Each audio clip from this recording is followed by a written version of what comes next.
કાલ લાડવા ખાઈ ગયા દાડાના શરદી થઈ ગઈ છે. તડકો જો માથું તપે સરખી રીતના. નીંદવા આવ્યું, નીંદતા આવડે? જો ભાઈ ત્યાં મસ્ત લાલાશ પડતા કેવો નજારો હોય.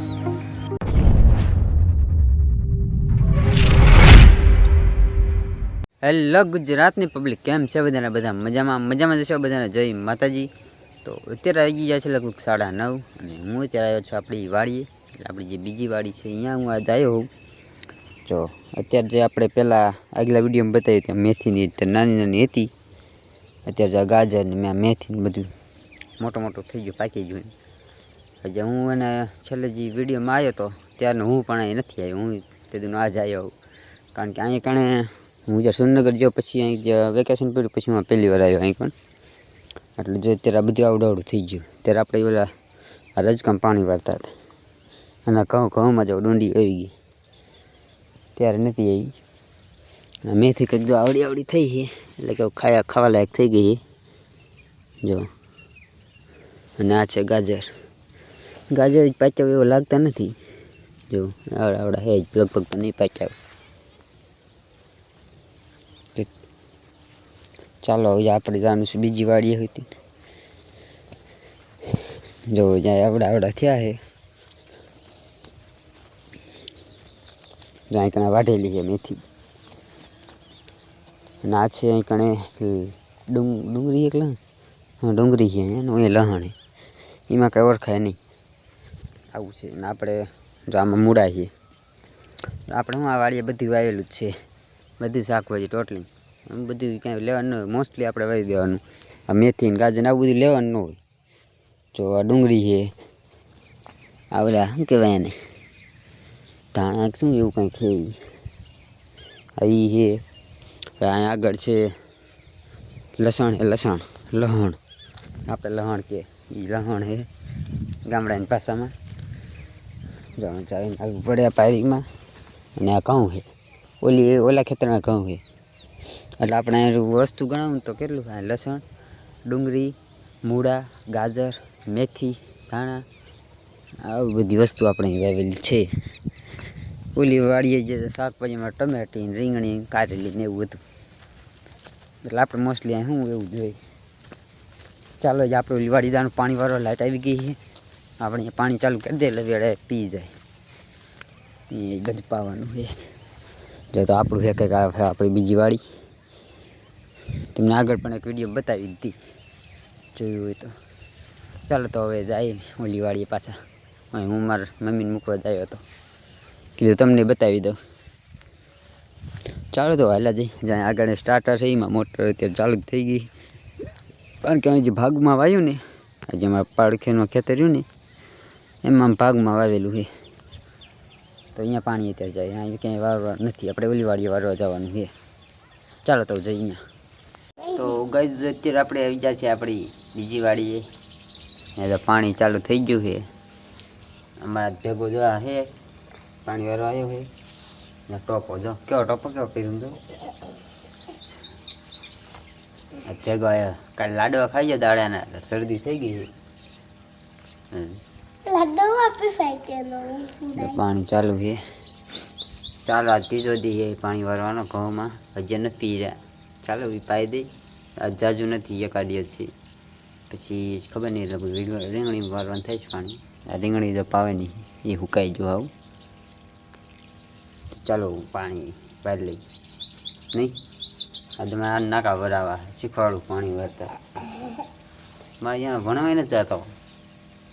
કીધું જવાનું જો કેમ કરે છે, નામ જ નથી પણ હજી હવે અમ નથી જતો. હમણાં એમ બાળ વાટિકામાં નામ નહીં જવાનું નથી. એવું દાંત જ કાઢે. જો હાલો મિત્રો પાઈ દઈ ઘઉંમાં. જો મિત્રો આ અહીંયા રાયડું નાખે છે અમારે ઊભો. શું કહેશ? નાખું તો કોણ વારસી? હું તું. જો મિત્રો આપણે કેટલા ખબર 1 2 3 4 5 આપણે 5 કેરા હેપાવાનું બાકી. પછી ઘઉં પાઈ દેવાના. પછી લગભગ રીંગણીમાં પાણી વાળવાનું છે. રીંગણીમાં તો વાર ન લાગે. અમારે અહીં તડકે ઊભો છે જો કેવો ઊભો હોય આજે આયો વાડીએ તે હું અહીં પાણીવાળું તડકે જો નાખું જાય પાણી. હાલો એટલા પાઈ દે ને તડકો તો માથે આવ્યો છે. શું કહેશ? અહીંયા ક્યાં પતંગો આવે? છાંય વહી દાદા હાલ. ચાલો મિત્રો આપણે પાઈ દે તડકો જો માથે માથું તપે સરખી રીતનું. હા અહીંયા કે છાંય ઘઉંના છાંય બેઠો લાગે. ચાલો હાલ પાઈ દે એટલું. આમાં 3-4 દિવસ જાય પાવામાં. તો મિત્રો અત્યારે જો આપણે આવી ગયા છીએ બપોરા કરીને બપોર પછી વાળીએ પાછા નીંદવા.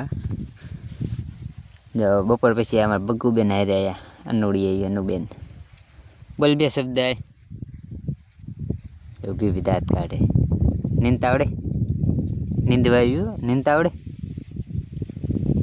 બોલતો ખરી કઈ? કેમ કરે જો કાંઈ બોલતી નથી. આપણે દાંતડી પડી છે આપણે જો નીંદતા હતા. જો આ નીંદેલું અને ઊભી છે. આ નીંદવા આવી હો અમારે. નીંદતી નથી પણ કાંઈ. નીંદતા આવડે? ચાલો મિત્રો આપણે નીંદવાનું છે. જાય મકાઈ છે એટલે ઘઉં સવારે પી ગયા હતા. જો અહીંયા આવી ગયું. જો નીંદતા આવડે? કેમ કરે? હાલો મિત્રો લેટ્સ ગો ફોર નીંદવા. નહીં જો કાંઈ બોલતી નથી. હમણાં ઓલો હોય ને તો અમારે બધું બોલતો હોય. નીતિનનો આવડી આપણી રીંગણી થઈ છે. તો ગાઈસ જો અત્યારે દિયાથમી જો હે થોડું અંધારો થઈ ગયો છે અને આપણે અત્યારે જો ઘરે આવી જાય ક્યારના. જો બાકી ત્યાં મસ્ત લાલાશ પડતો કેવો નજારો છે. અહીંયા નજારો મસ્ત છે જો કારણ કે સૂરજ માથે બી જો હોય ને પ્રકાશ આમ નીચેથી પડે એટલે અત્યારે જો એક ચાંદેડું હોય આ એક જ દેખાય છે. જો કાંઈ કેવો મસ્ત લુક અત્યારે આવે પણ એ કે અત્યારે અંધારું થઈ ગયું. હું એવું જેવો તેવો દેખાડું આમાં એટલે મૂળ આપણે અત્યારે વાડીએ જો આવી ગયા છે ને આજનો દિવસ આપણે કાલથી જવાનું સુરેન્દ્રનગર. કાલથી આપણે કોલેજ પાછી ખુલી જાય વેકેશન પૂરું થઈ જાય અને બીજું સેમેસ્ટર ચાલુ થાય. તો સવારે આપણે વહેલા નીકળી જવાનું હોય અહીંથી અને 9 વાગે ત્યાં સુરેન્દ્રનગર પહોંચી જશે બસમાં. તો જો અત્યારે કંઈક લુક કે આપણે આવી ગયા વાડીએથી. તો ચાલો અહીંયા વ્લોગ રાખી દે કારણ કે અંધારું થઈ ગયું કાંઈ દેખાય છે નહીં અને તમને નજારો મસ્ત બતાવવા મેં કીધું બતાવું ધાબા ઉપરથી. જો હું અત્યારે પહેલી વાર જોયો એ આવો નજારો કારણ કે સૂરજ ડૂબતો હોય પછી હું મોસ્ટલી ઓછો આવું પછી અંધારું થઈ ગયું જમીન બમીન પછી ત્યાં ઉપર આવું મસ્ત વિડીયો અપલોડ ને એડિટિંગ કરે કારણ કે નીચે અમારે બહુ ટાવર નથી આવતો એટલે. તો ચાલો આજ માટે આટલું જ. આશા છે કે તમને વિડીયો પસંદ આવ્યો હશે. પસંદ આવ્યો હોય તો વિડીયોમાં લાઇક અને ચેનલને સબસ્ક્રાઈબ કરી નાખજો. ચાલો મળીએ નવા વિડીયોમાં નવા ટોપિક સાથે. ત્યાં સુધી જય હિન્દ જય માતાજી બાય બાય.